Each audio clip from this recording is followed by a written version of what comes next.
I came home late that night, but it didn't matter. There was no one else waiting for me. No one who would care.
Someone was just using them to smuggle drugs out of the country.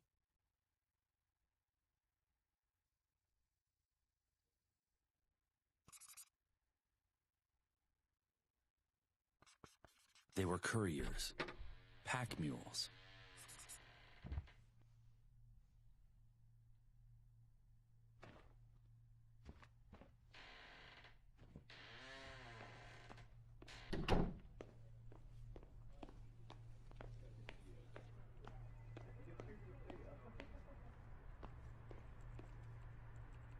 Gentlemen, this is Agent Sawyer from DEA.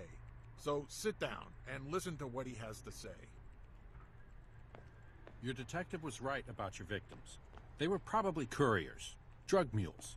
Every one of them had traces of diphenhydramine in their system. So, what? They were smuggling drugs to Europe? Is it even worth it?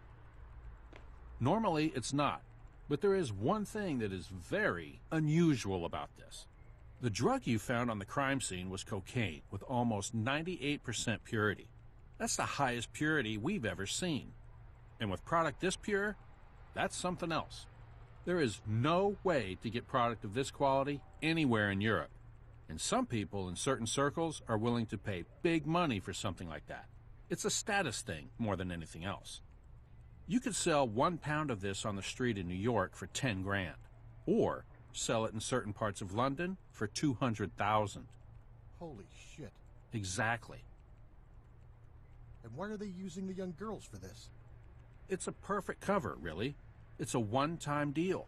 These girls are clean, they have no connection to the drug trade, so they buy them a ticket, pay for a nice vacation, use them to take drugs back to Europe, and still make 150 grand on them. Do we know who is behind this? The illegal drug market in the Northwest is controlled by 2 major groups. The first one is led by a man called Santiago. As far as we know, he came from South America 10 years ago and overtook most of the drug market in this area. He's a really unstable man. His organization is controlled by brutality and fear. Although he owns almost 80% of the market, he deals mostly in low-grade and low-quality drugs. But in the last few years, a new name started to show up. Thomas Kaufman. Kaufman? The owner of the warehouse where we found our last victim? Yes, he hides his illegal drug business behind a legal import-export company. Unlike Santiago, Kaufman is actually intelligent. He's not selling drugs on the streets, and instead he's focusing on higher-class clients and more expansive drugs. They have the market divided between themselves, with Santiago selling the quantity and Kaufman selling the quality. That's why they managed to stay out of each other's throats, until now.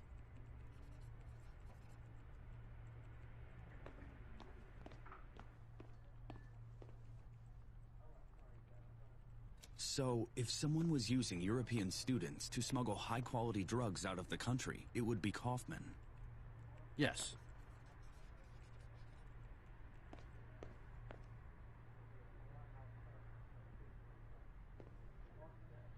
And if someone learned about this, someone with violent tendencies, he might want to send a message and kill the girls before they leave the country. Exactly. So, what is going to happen now? We want you to continue your investigation. That is not what I expected. We've been trying to get them for years now, and we've been close, trust me, but it never worked. This time, it's different. They made a mistake, and we can get them for good. That's why we don't want to interfere until we have to. We feel like more DEA agents might alert them. You continue your investigation. If we can get them convicted based on your evidence, then they have no chance. Yeah, right. Won't interfere until they have to take all the credit for our work. Shut up, Carlos. You heard the man. Now get back to work.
I get a suspicion.